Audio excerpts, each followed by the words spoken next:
Hello, everyone, and welcome to Police Off the Cuff, Real Crime Stories. I'm your host, Bill Cannon. I'm a retired 27-year veteran of the NYPD. I retired out of Manhattan North Homicide Squad in 2011. And with me is my host, direct from Brooklyn, the detective second grade, Phil Grimaldi. How you doing tonight, Phil? Pretty good, Bill. Thank you again for having me back. Oh, I love having you here, man. It brings a little more culture to it. It brings that Italian culture from Brooklyn across the bridge, you know. But tonight we have an amazing guest, and I'm so thrilled to have her on the show.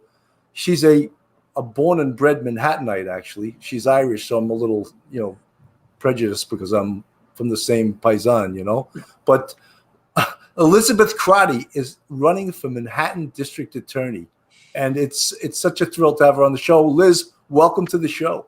Oh, thanks for having me. I'm so excited to be here tonight. So I'm looking forward to talking to you and Phil tonight about all things police. That's right, all things police. So we'll get on some other topics too. We'll maybe ask you for a recommendation for a good restaurant, because I know you're a Manhattanite. You must have some good places to go.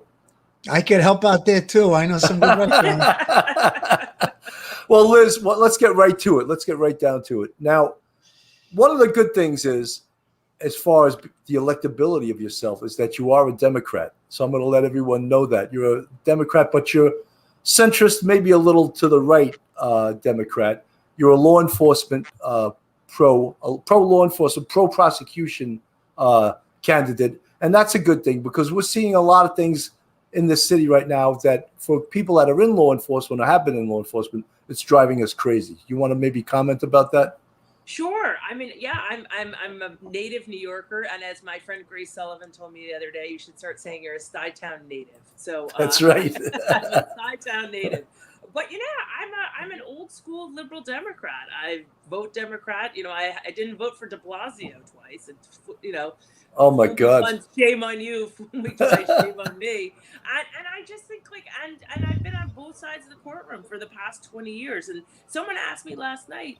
And I thought it was a fantastic question. They're like, "You're running as the law and order candidate." I like to say putting public safety first, but whatever you call it, why are you as a defense attorney running as the law and order candidate? I was like, because I've been on both sides of the courtroom, and I completely respect that the district attorney's office is a law enforcement job, and it is to enforce the laws of New York. It is to speak up for victims, and it's also a responsibility to keep innocent people from becoming victims. And that's what the job is. I have great respect for the defense bar, and I have great respect for what they do, but making the district attorney's office like a defense bar is not going to serve the very neighborhoods that need it the most, especially in high crime neighborhoods. Liz, you are polished. That was polished. You didn't even take a breath. You got it down.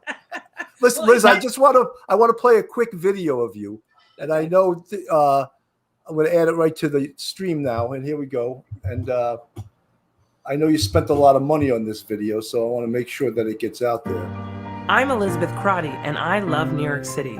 I love it because I grew up here and I built my career here. But the New York we know is in crisis. The last 18 months have been heartbreaking, with so many communities devastated by the pandemic. And now we're seeing daily headlines reminiscent of the 70s and 80s, when violent crimes were the norm.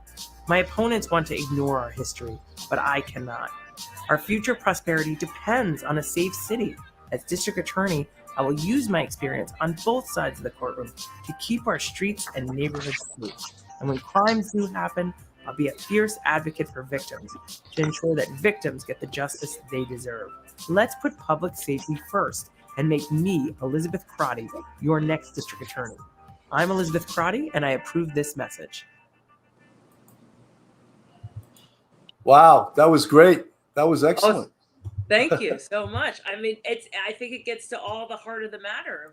I think everyone in this race is running on a progressive platform. And I said since the beginning, in August when I started running, and they're like, are you a progressive? I said, no, I'd like to put facts before policy. And I think that's what the role of the prosecutor does. And, I think I've been talking about public safety since I started my campaign. It's because I am a practicing defense attorney. I am in and out of court. I see what's happening, and I'm a constituent as well. And I think that, we can all see what's unfolding on the streets on a day-to-day basis, and we need to be responsive to it. I think a lot of people are running on a national platform that's really tone deaf to what we're seeing every day here in the streets. And I just came out swinging and started talking about it when I started my campaign in August of last year. Phil, you got anything to perspective you want to ask? Well, when she started talking, and then if you didn't cut her off, that was going to be a great opening statement. Oh my God, I had to, but something that was too smooth. It was too flowing. Yeah. Like I thought I was hearing final summation. Yeah. It was like an opening statement or a final summation, and not even like looking at notes or anything. It was pretty good. Liz, I'm just so happy to be part of the show tonight to talk with you. Obviously the police department, police officers, and the district attorney's office work hand in hand to combat crime and to seek justice for victims. As of late, we've had a tremendous uptick in violent felony crimes, gun crimes. Cy Vance did an op-ed, and he kind of pointed the finger at the pandemic, which Bill and I vehemently disagree with. We think there's a lot of components to the whole uptick in crime. Maybe the pandemic does have a spot in there, but it's not the major cause as we see it. I mean, the stop, question, and frisk being reduced, actually taken away, and the bail reform. We call it turnstile justice. You're arrested today and you're out tonight, and guys are getting caught with guns, and they're 2 and 3 and 4 and 5 and 6 times back out on the street. So if you're elected, which you have the backing of all of the unions of the police department, how are you going to tackle that? Right. Well, I'm really honored to have not only the captains, lieutenants, detectives, sergeants, former police commissioners Dick Condon and Bray Kelly, Dick Ravitch. I also have the firefighters and EMTs, because we spent the last 14 months having great celebrations for frontline workers. And, the way I see it, police and firefighters and EMTs are the original first responders. And how do they get lost in the shuffle? And I think the police have had a really rough 18 months that's unfair to the job that they do, the tough job that they do. And I think that's why I took the endorsement. That's why I'm proud to have the endorsement. I start every night talking about my endorsements. And I also like to quote Shirley Chisholm. She says, "I am unbought and unbossed." And I feel the same way, because there's a lot of money in this race. And I think we have to really, take up for the endorsements where they are endorsed for pure talent and what their voice for is. And I think when we go to look at and use the district attorney's office as a bully pulpit, you can really change. Both bail reform needs to further reform, and the first reform that has to happen is you have to get rid of desk appearance tickets while people have open cases. That's ridiculous. Like, if you have an open case, you should not be eligible for a desk appearance ticket, and that is not the case right now. And what I'm seeing from some of my defense attorney friends is that you have people who have multiple cases in multiple boroughs, and it's just untenable. I mean, if you commit a crime while you have a case pending, you should at de minimisly be brought in front of a judge, because as we know, there is the clarity principle, and what that means is that when people get arrested, they don't think, oh, I'm going to get 3 to 6, or, oh, I'm going to get 30 days. They think, I don't want to spend the next 24 hours in jail. And bail reform's gotten rid of that. So people don't have that natural deterrence that we had before of saying, I don't want to go get put through the system. And I think that's the first thing we have to change. I like to quote, you quoted Shirley Chisholm. I like to quote Clint Eastwood. Go ahead, punk, make my day. But you see, I'm not running for office, so I could say that, Yeah. Liz, one of the things, we also have some humor on the show, but one of the things I wanted to say was basically nationally, not just New York City, and pardon the expression I'm going to use, the police have been deballed. All right. And in this city, the evidence of that is the diaphragm law, which is the most ridiculous piece of legislation I've ever seen passed by a city council. And then I don't even think the mayor had to put a stamp of approval on it, because it was so overwhelmingly approved. Also, qualified immunity. cops are afraid of that. Now they're Right. risking their home, their life, their livelihood. The demonization, we couldn't say they took it away, but the demonization of stop, question, and frisk, which we all agree it went off the charts when they made it numbers driven. But it is a very, very important tool for police officers to get guns off the street. You know, the other thing I want to mention too is the fact that police officers, their whole disciplinary record is online for everyone to see. When you would do a dangerous job like policing, do you want people to know where you live? Or do you want that to be the number one topic when you take the stand in a robbery trial or a murder trial? Do you want them to say, oh, Detective Grimaldi, I see here you took a slice of pizza for free from Guido's Italian restaurant back in 2015. You know, I mean, come on, it's ridiculous. Well, We're talking about that again. You know, I got questioned by a reporter who asked me, goes, would you give over unsubstantiated reports to the defense? And I'm like, on what? They've just lost their heads. It's like, on what? We can't give unsubstantiated reports to anybody in any context. You can't do that for defendants. You can't do that for police officers. And it's just this. I mean, the problem is like, if you play the tape, who's going to become a police officer? You know, like I mean, I think that it was 36,000. I think over 4,000 people have retired in the past year, and it's just like, where is the next group of police officers coming from? Who's going to want to go and be a police officer if they're not protected? And I think that that's a problem, because, you know, it doesn't matter what happens, but if somebody gets shot or raped or robbed or beat up, the first person they're going to call is the cops. And it's like, what's going to happen? And you know, in Cy Vance's op-ed, he talks about blaming the police for the clearance rates being so low. It's like, well, you cannot have it all ways. You know what I want to mention about his article too? He tries to use both sides of the fence to prove his point, but you can't do that. You either take one point or the other. Now he's been the DA for 11 years, I believe. So he rode the crime statistics of Bloomberg. He rode those first 4 years, and he didn't have to do anything because crime was down, and that was the blueprint that was drawn up by Giuliani, by Bratton, and it was followed through with everybody. Now this disaster named de Blasio gets in. As much as it took a long time to reverse crime and bring it down and make New York City the safest city in America, it takes a while to destroy it. So for the first maybe few years of de Blasio, we didn't appreciate how much of a piece of shit he was. But now, and I'm saying to use plain language, now we all know it. And it's like, and he's claiming, oh, you know, it just happened. You know, during the first part of my term, crime was down. It was down. You had nothing to do with it.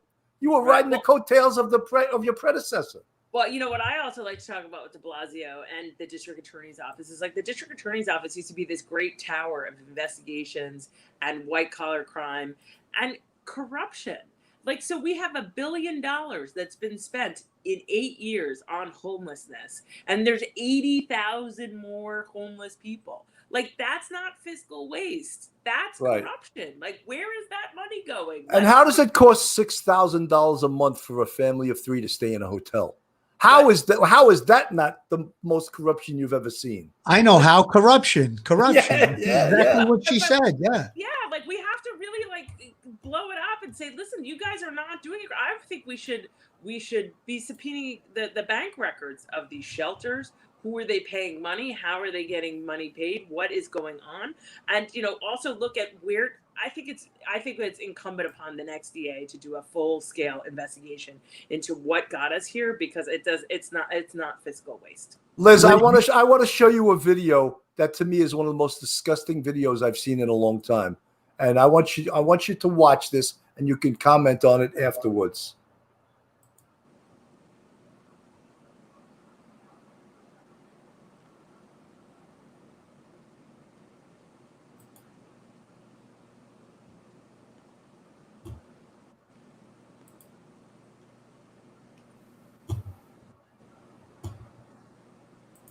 There you go.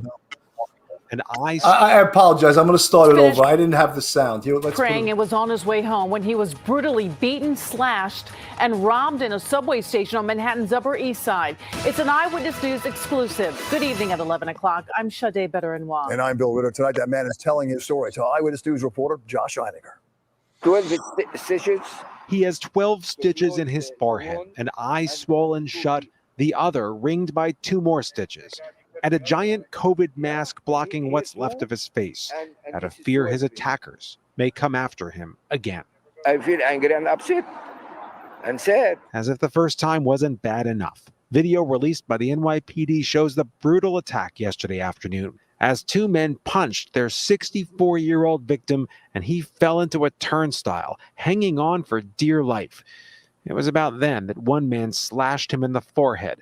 They then stole his cell phone and about $150 in cash, leaving him gushing blood, alone in the station. This is hit me 2 times here, in my this eye, and the other guys, he bring like razor and do like that.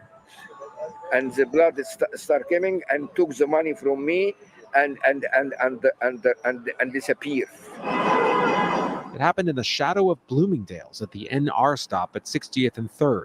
The victim had just finished praying in a Midtown mosque and was heading home to Brooklyn. Cops released the video, along with these still images showing the suspect's distinctive limited edition footwear. One wore NBA Timberlands, the other a rare Nike model. As for the victim, he's lived in the city for 30 years. He commutes to Manhattan only to pray, but not anymore. He no longer feels safe. You have to take care about this issue, or it will be long, wide. You can't control it. Are we working for the mutts that robbed him, or are we working for hardworking citizens like this guy coming from Brooklyn to go worship, and he gets the shit beat out of him by 2 mutts? I'm sure they're unemployed because of COVID. You know, I'm sure they have their $500 sneakers on, and they're waiting to get back to their construction job. Because of COVID, they've been unemployed, Vance. I don't think so, you know? I just think it's disingenuous. And I think, from the beginning, I think the subway is, New York City runs on public transportation and public school, which have both been, had huge upsets. And, I was I ride the train to and from work. I was riding the train home in November. And I saw this guy just started going to the bathroom right in the middle of the train.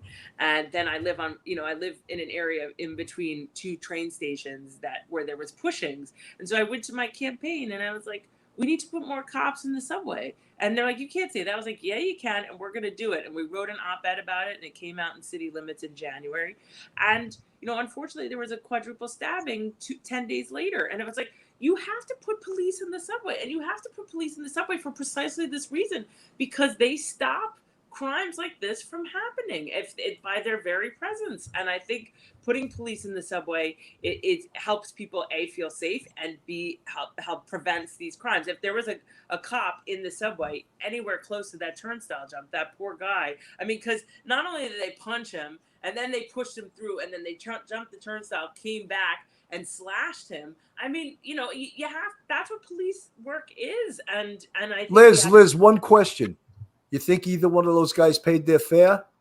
No, they did not. Hey, that's what we're talking about. She's with us on that. Vance took that away from the police. He took that well, away. I think they like to say that turnstile jumping. I've been the only one who said I would prosecute fare beats, because I think if that fare beating is a crime of poverty, then it's incumbent upon the city to make a free. You can apply for a free Metro card, right? If you qualify for a free Metro card, then you should get a free Metro card. But everyone has to pay the subway fare. I have a niece who is, now she's in college, but she was in high school. She's like, oh yeah, I don't ever pay my subway fare. And I'm just like, if you ever get arrested, I'm going to leave you in jail, because it's the dumbest thing ever.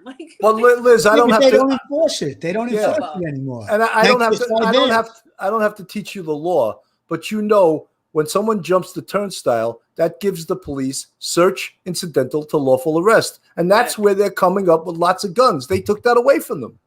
Right, and also too, homeless people who are in the subway because they haven't paid their fare, and that's a lot of source of a lot of other crimes too. Right. And I'm when you go at your candidate, you're on the street all the time, so you meet people. And then I met this woman whose mom sits in one of the few toll booths left, and she was talking about how people are doing crack again in the subways and like the drug use. And I live on 14th and 6th where there's a whole contingent of people who live in the PATH train and they don't pay the fare. And I just think, you gotta start somewhere, and saying that you're not going to prosecute certain cases just doesn't help anyone. No, not at all. And the other thing is we pulled up a couple of, I told you about, like Chris Ryan, who used to be the prosecutor in the Manhattan DA's office for the gun crimes unit. And he has a whole different take on gun crime than Vance does. And basically he sort of agrees with the police department that a very small population of gangbangers are doing most of the shootings in this city. And that's how we must target it. But if you talk to Vance, it's the 95 pipeline from Florida coming up, and reciprocity is causing, that is such horseshit. When he said that, I was just like, oh, reciprocity. People that have gun permits from other states, they're going to cause gun crime. Are you out of your mind? That's such a liberal talking point.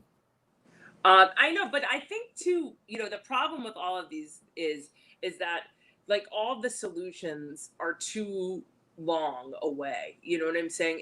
And Chris Ryan does advocate, as I have, for anti-crime to come back, because anti-crime is the unit that, I don't have to tell you guys, anti-crime is the unit that got guns off the street. And it's not coincidence that they got rid of anti-crime in June of 2020, and shootings and gun possession has soared in the past 11. Now it's we're a year later, and shootings and gun has gone up. And I just think like you need to get anti-crime back as sooner rather than later. 100%. Liz, I stay in contact with some guys from the 2-3 squad. I worked there from 97 to 2002 before I went to homicide. And one of them told me that the 2-3 just passed the amount of shootings they had in 1996. Thank you, de Blasio. Thank you, Right, and it's funny because, people say to me sometimes when I say putting public safety first and every neighborhood deserves to feel safe, they're like, oh, that's, this one woman at a forum said, well, as African-American minister said, well, that's what white people say is code. And I'm like, no, actually white neighborhoods are plenty safe. It's the 23rd, the 25th, the 32nd precinct that is not safe, where all these shootings are happening. The victims are people of color. We need to like shine that light on it and say, here we go. Liz, I'm so glad that you brought that up, because of a lot of the policies that were enacted over the last couple of years are affecting the minority communities more than they are any other communities. The bail reform, the no stop and frisk, and the no anti-crime is causing black on black crime to explode. And you just saw the other day in Queens, we had that little boy, 10 years old, some type of argument between neighbors. Guy fired a bunch of shots into the house, killed a 10-year-old boy. Bill and I talked about it on a show yesterday, and things are out of control. And I really believe that whoever put these policies in place between the governor and the mayor and district attorneys that they're accountable to, they knew that this was going to happen. How could you not foresee this? We had policies in place years back where we reduced all the crime by stop and frisk and the broken windows policy. And I mean, Vance in his op-ed said that he thought that the broken windows policy was racially discriminatory and it yielded no reduction in crime. Absolutely 100% not true. During the time when the broken windows policy was being enacted, there was a tremendous reduction in crime. The things that he's saying are just ridiculous. He started the reset, the project reset, where they weren't going to arrest fare evaders and they weren't going to arrest marijuana in public, urination in public. And he said that during the time that those policies were in effect, we saw the lowest amount of crime. Well, like Bill had said earlier, when you change the policies, the crime doesn't uptick in one day. It takes time. And we're seeing the result of it now, the policies that were enacted a few years back. I mean, it's just really, really out of control. And I think those are a couple of the things, the broken windows policy and the anti-crime, as well as the street crime units being abolished, It gives the cops, when you're an active police officer, you want to move up, and the career path is through conditions, which is you're not on patrol, you're in conditions, then you go into anti-crime, or you go into street crime, you go into narcotics, and then you work your way into the bureau. By taking it away, they've put a stranglehold on cops that want to be active and want to advance their careers. And obviously, more mutts are carrying guns out in the street, and we're seeing the result of it right now. Yeah, I mean, I think too that, you have to, like, no one wants to have the conversation. Like, there's a couple conversations. No one wants to have the conversation that under policing is just as problematic, and it like under policing, and we're seeing the effects of under policing. And then I say this to a couple rooms that does not get well received, but they're like, what are you doing about racism in the system? I was like, well, racism exists before people get arrested. Like, there's you have to invest in schools, you have to invest in neighborhoods and in opportunity and business opportunities. By the time people get arrested, it's played out a little, and that's what people don't want to talk about. If you're really investing in schools and really investing in neighborhoods and really kind of trying to give people equal footing in the city, I mean, that's where it starts. And then you see, and it's just like, how this is working out is really untenable. And it's, I as being a defense attorney too, as I see it, it's socioeconomic, right? But it plays out racially, especially in New York, because of the haves and the have-nots. But it's like, we really have to have like honest, tough conversations about all of this. And I think part of the honest and tough conversation is like, vilifying the police is not going to solve one problem. It's only going to make it worse. And nobody wants to have that frank and honest conversation. I mean, and that's what's so about what's so different about me and my campaign, is that, like, I'm not afraid to go out and like have these like difficult conversations, because if we don't have a difficult conversation, nothing's going to change. But vilifying the police doesn't help anyone. For sure. Liz, Maya Wiley was quoted the other day as saying, "We can't do safety at the expense of justice," Miss Wiley said. In an implicit swipe at Mr. Adams' position, she added, "We cannot," and that means we can't have stop and frisk. First of all, it's not called stop and frisk. It's called stop, question, and frisk. So you're a lawyer. Learn the law before you start saying that. Or the anti-crime unit. Oh, so, okay, we can't have either one of those things. Thank God she has no chance to get elected. But that's what she just said. Oh, well, no, actually, I think like with ranked choice voting, they put her at second to Adams. And I mean, and I think that's really where we have to really kind of, I think, like, by not amplifying certain people's ability to win and like hoping for the best, we're going to cause these situations, right? Who invented that ranked choice voting? Where did that come from? That's like ridiculous. A city mandate, so it's like with ranked choice voting. I mean, and it's, I think, that's what, the people who are listening to this show, and, for the Democrats who are out there, for the non-Democrats who are out there, is that you really need to encourage the voter turnout in this race. They think is going to be super, super low. And so you really have to get those moderate Democrats. That's how we got de Blasio the last time. Exactly. But that's what I'm saying. We have to highlight this and say, no, this is a real possibility. And if anybody who's listening to this show learns anything, it's like, it is incumbent upon all of us to get the vote out and to get your moderate. If you're a Republican, call up your moderate Democratic friends and say, you got to go and vote, and it really matters, and you really got to vote for these people, who are moderate Democrats, who are really going to help New York City, get back on its feet. And it can't be said enough. And it's incumbent on every moderate Democrat. It's incumbent upon Republicans to call their Democratic friends and say, because the voter turnout, I'll go into like a little bit of a civics lesson, and this is like where I've been a candidate for too long. But in 2017, you had a voter turn in Manhattan. You have 1.6 million people, 865,000 registered Democrats, 220,000 people voted.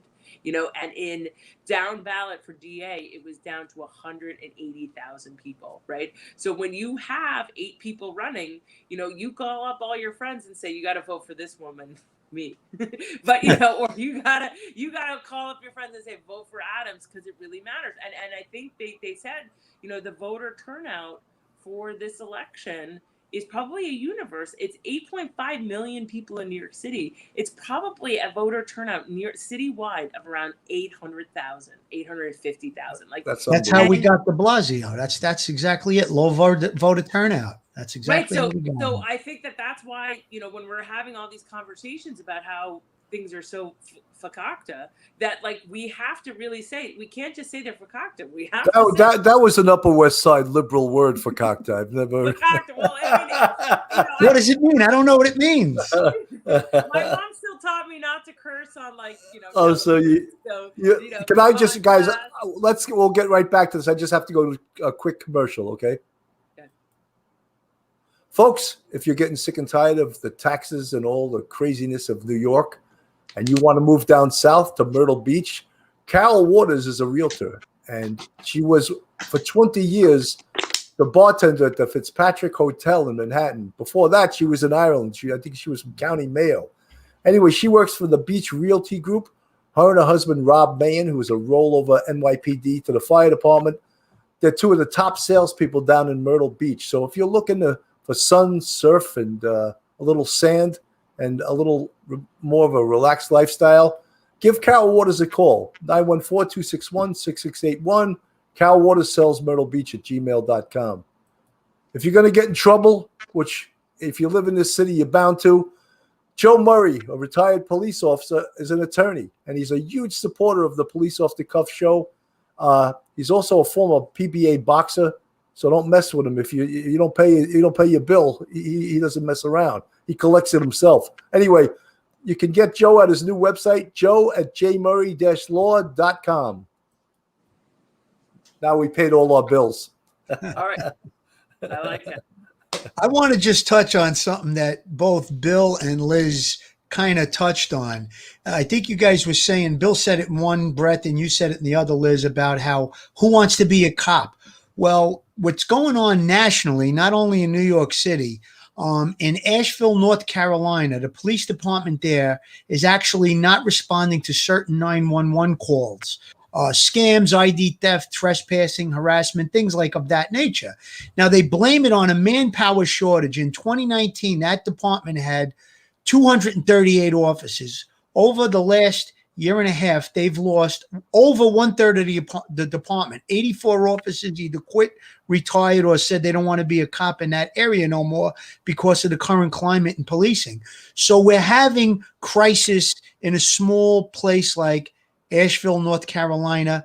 It's going to spread throughout the country, that having difficult times hiring people in New York City. And I think it's all based on the way that we talked about earlier, the vilifying of the police, blaming the police for everything. Not all police officers are brutal and racially motivated against black people, or all of these things that are being alleged. I mean, every time from when I was a rookie, the first person I arrested was a fare beater when I was a transit cop, and he was a white guy. And I didn't see color. I seen bad. You know, Bill and I both have the same kind of careers. We both started out as cops, anti-crime. We went to the detective bureau. I never looked at any specific job that I went to based on color. I saw bad, I saw good. I try to help the good against the bad, and I try to arrest the bad. That's really the way it was for me and everybody that worked around me. I could speak for a large majority of police officers in the NYPD. Now, obviously, there's bad apples in every police department, and they needed to be rooted out. But right now, the atmosphere in the country, nobody's going to want to be cops, and who are you going to call when you need help? I mean, in Asheville, North Carolina, they're not responding. They're telling the people either go online and make a report, or call the police station, and there's going to be a very long wait to get a police officer to come out to you. Yeah, no, it's not tenable. And you know, I I heard this African minister, who he was like, conflict is directly proportional to space, right? And just putting it in the landscape of Manhattan, it's 16 miles, and there's 1.6 million people who live in 16 miles of space. There is a social contract here of rules that we just all have to live by, and it's like, what are we going to do when people just decide not to live by these rules? I mean, it's crazy what's going to happen, and it's already happening. We were talking about it before the show started. There's 3 people living on my street right now, just with open air mattresses, and people walking down the avenues with bare feet. And I'm just I haven't seen this since the 80s, since I was a kid in the 80s. I was like, it's crazy what's going on there. And people are like, crime's not going up. I was like, I mean, maybe statistically the crime's not going up because like police aren't making the arrest, but crime is definitely going up. And I just absolutely. You can see it with your own eyes, and it's nuts to what's going on. And I just don't know how long people can turn a blind eye to it in the name of like policy, and it's like, ultimately it's going to be, we have to listen to it. It's really untenable. Liz, I want you to watch this quick little gunfight that just occurred a while ago on the Upper West Side, actually a couple of days ago. But we'll watch these two. Thank God they're hang on 1 second.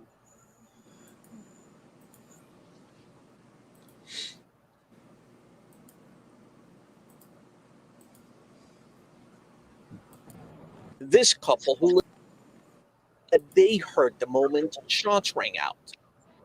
I was in this building. I see about 4 or 5 police there. I'm gonna start it all over because you got to appreciate the skill of these 2 gunfighters. The wild shootout happened around 2 p.m. on Tuesday. Watch as the 2 take shots at each other while taking cover behind parked vehicles before both flee the scene. One got away in an electric scooter. My God. Jesus. This couple who lives in the area said they heard the moment shots rang out. I was in this building. I see about 4 or 5 police there. But over there, you got police too. This longtime resident said he's concerned for his safety. I'm in shock right now that happened right here on my block. I mean, not until it hits home. So until it's on your block, in your neighborhood, you hear about it in the news and you think you're immune. It happened between busy Broadway and Amsterdam Avenue. The shooting happened by an outdoor... We sort of caught the drift. You see, 2:00 in the afternoon, 2 unemployed construction workers decide to get into a gunfight, and suffering from results of the pandemic. Yeah, it has to do with the COVID, I think. They just got so upset over COVID, they took their guns out and they decided to have target practice in the middle of 103rd Street, Amsterdam to Broadway. How's that for brazen and bold? Just let's have a gunfight in the middle of the Upper West Side, middle of the day. It's crazy. I mean, or what about the person who was shot on like 94th and Park, in their car? Like, I think that was 6 weeks ago. I mean, the thing that you guys know and that I know is working in criminal law for as long as we have is that criminals are not dumb people. I mean, they know what they're doing, and right. They're not dumb by any stretch of the imagination. They know the system sometimes better than we do, and they know that the deterrence is not there. They know that if they're not going to get caught, they're going to act brazenly, and that's what we've seen, and that's what we're going to continue to see. It like at the New York One debate, I was the only one who was like, there is a presumption of jail if you have an illegal gun here in New York City, and that is a good presumption. Like, if you have an illegal gun, you should be afraid that your ass is going to jail. Yeah, It yeah. keeps people from holding guns. Like, I don't understand why people are like, well, we need to have like social workers and this. I was like, you don't need a social worker when you have. Yeah, we need violence interrupters. I love that one. Violence. I don't think interrupters. those two guys were much afraid about being, held accountable and going to jail for carrying a gun and that little gunfight that they had. That wasn't the first thing on their mind. Yeah, so I just think like we need to, we need to be honest about what the landscape is there and just be like, come on, you have to call it out for what you can and say this is baloney, and everyone who like Chris Ryan, I think his article was great, but I think Chris Ryan was like, we need to do more gang conspiracy cases, or everyone's like, we need to do more investigations, and they have all these suggestions for curing gun violence. Let me tell you, all of those things are very time consuming, and the guns are on the street now. And how many people are going to get shot in the next 6 months while people come up with investigations? Like, well, Liz, de Blasio just tried to bullshit the public today, saying that we've partnered with the ATF.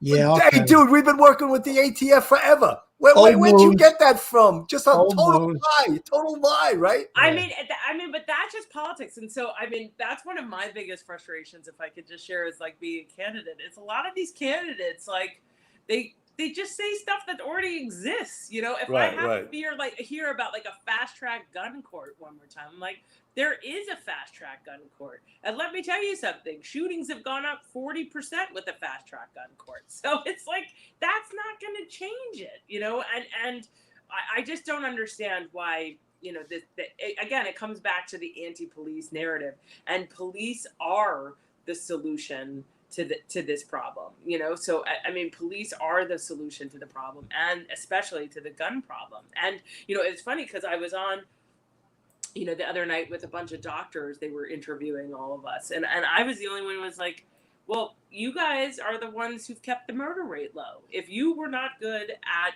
gunshot wounds and treating gunshot wounds, the murder rate would be a lot higher than it actually is. As it is, I think it's gone up 25%.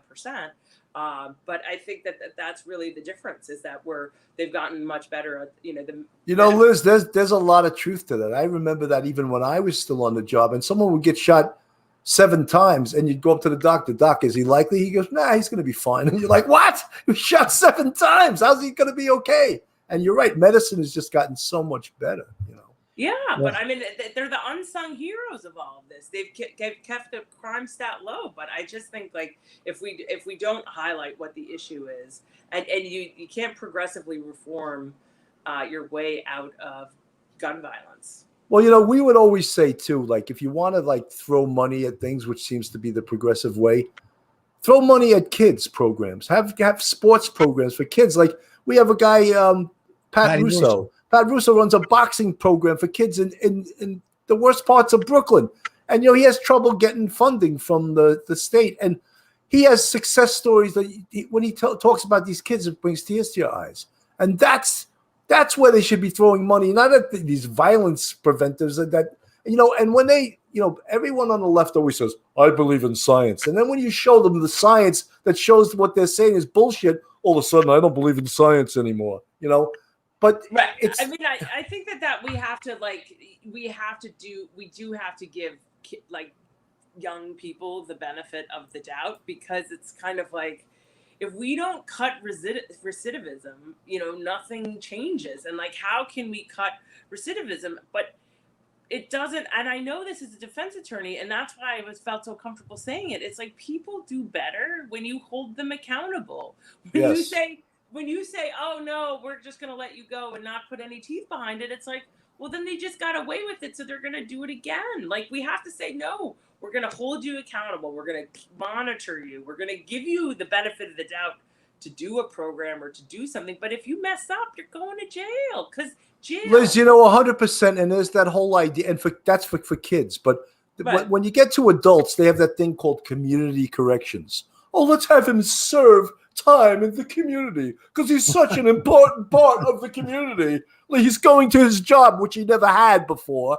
but he's going to say he's got 2 ankle bracelets on, one for his gun collar and one for beating his wife. But they want him back in the community because he's such a resource, Yeah, I mean, I think we that's where we have to kind of, always like have the balance and like listen to all the facts, and just say, come on. Like, and what sometimes at these forums, people are like, well, do you believe in alternatives to incarceration? I was like, I do. But you guys are taking it on like best case scenario that everyone actually does the alternative to incarceration, no problem. Like, what happens when they don't do it? Like, or they don't want it? Like, listen, alternate incarceration methods and policies, for somebody that's addicted to drugs, I mean, that's reasonable. But if you got a guy sticking a gun in somebody's face and they don't recover the gun and he's charged with robbery and they're saying, oh, let's work it out with a community program. I mean, come on, that's a little off the charts. You're talking about violent crimes and or this fella here right on the screen who tried to rape a woman at 7:00 in the morning on 39th and Madison. Yeah. I remember being in court one time and there was a guy in there who was being charged with rape. And he said to the judge, I want a program. And the judge looked at me and go, yeah, we'll give you the program. It's called JAIL. It works. My kind of judge. Well, that was Judge Berkman. But, I don't know if you knew Carol Berkman. But yes. Oh, my God. I had her when I was a rookie cop. Yeah. It's a long story, but these guys were supposedly suing us for brutality. And she dressed down the defense attorney because he didn't know that we locked the guy up for swallowing 10 vials of crack. We were chasing him for a robbery. Right. And he didn't even know about the crack because he obviously didn't do his job. And then when he heard about the crack, he was like, oh, my God, And she was like, counselor, maybe you should come to court prepared. Yeah, well, yeah, she likes to call people out. She did it to me more than once too. But I just think there's a certain point where like certain crimes like rape or murder, there's not a program for that. Like, no. It's just, you gotta like be honest about it, and the violent crimes are, it's crazy what's going on. And I don't see it. What's the solution? You know what I'm saying? I don't hear one being talked about right now that, after 21 years that you're kind of like, oh, that's going to work. Well, Liz, it's like the people that are progressive. They don't even think about crime victims. Right. They think they're more concerned about the criminal and not the crime victim. And I have no patience for, because here's someone that, especially a recidivist, that's in and out of prison and comes back out, and then we got to worry about this guy again. He's been a parasite on the system his whole life, and he's committing crimes to boot. Now we got to give him money. He's got this card, that card. He's got, free this, free that. We're paying his rent. I mean, come on.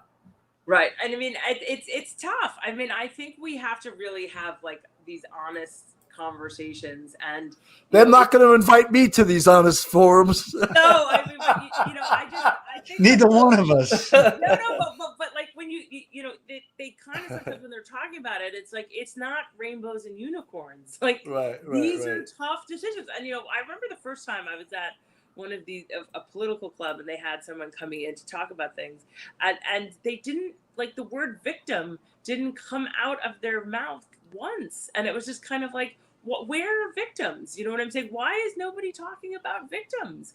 And like, what's the rights of the victim, and what does the victim want? And no one, and that just seems like, oh well, we're sorry, we didn't. They kind of gloss over it. Yeah, that's peripheral damage, victim. And it's when people have been a victim of a crime, they're never the same again. Like I have a friend of mine who had her car broken into, and they stole stuff, and everyone's like, they broke into her car, what's the big deal?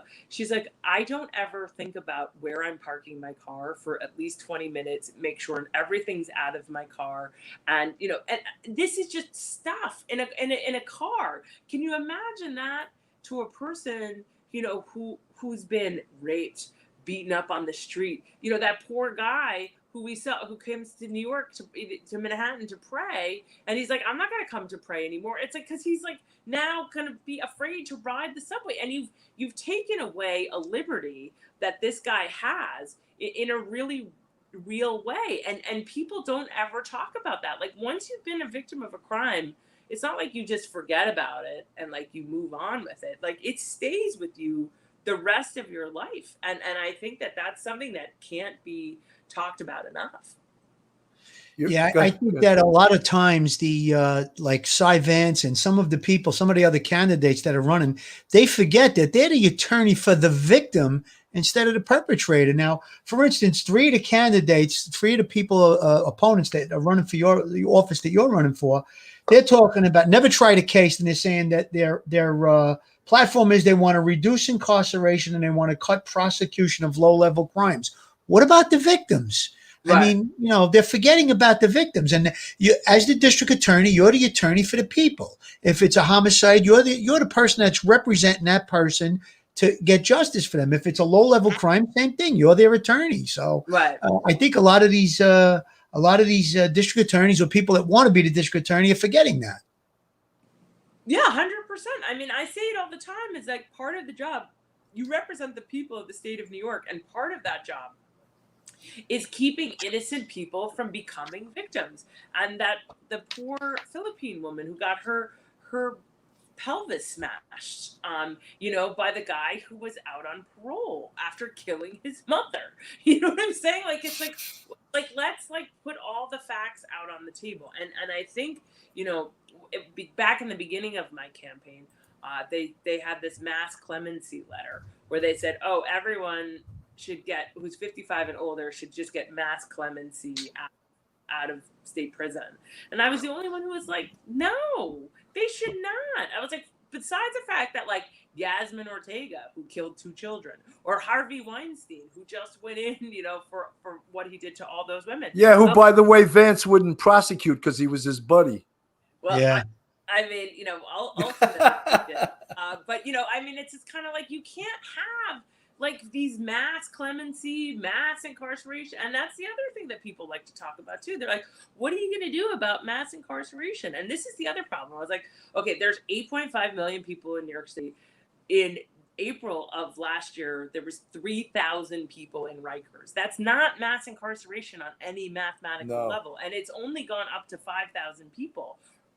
At the same time, we've seen violent crime soar. So I think it's if you want to talk about the racial inequity in all of it, fine, but it's not mass incarceration. And I think we have to really kind of push back on facts. And I think another problem that no one talks about is the closing of Rikers is based on having 3,300 people in the system. And it's just how do you reduce crime population and jail population when crime is surging, not 5%, 10%, 70%, 100% in certain areas of crime. And it's just, we have to, and I think people don't have all the information. I think especially progressive and the very left like to take snippets and put it out there in a certain way and not look at the full picture. Somebody's got to tell AOC about that. She was just talking about we should stop building prisons. I mean,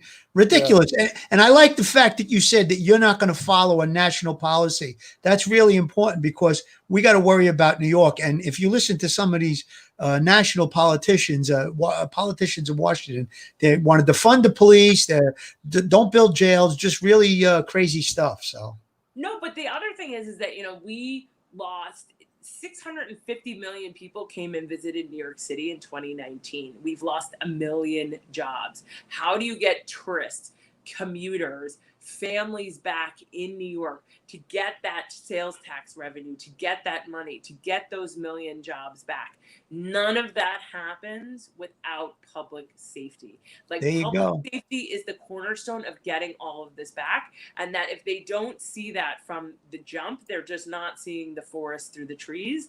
And I mean, I can't say it enough. And, yes, by and large, the victims of shootings are people of color, but you had in Times Square, you had 4 people shot. And I mean, that is the worst commercial for New York City at the time that it needs it the most, Liz, just a little aside to that exact thing. There was a restaurant on 46th Street, right next to Bordeaux, owned by a retired NYPD captain.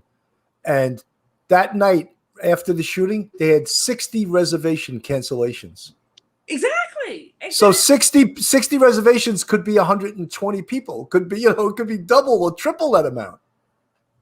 That's $12,000 at least for that restaurant. And think about all the people who did not make money, that waiters, bus people, all the people who did not make money. I mean, it's such a trickle down effect that people are not playing the tape, and we need to highlight it as much and as often as we can, is that if we do not have public safety, which the police really are hand in hand with providing that public safety, we don't recover in a meaningful way. And the more you forestall it, the longer the recovery takes. 100%. And that was just one restaurant, Bill. That's only one. We Right, can exactly. That night, listen, we're at 54, 55 minutes.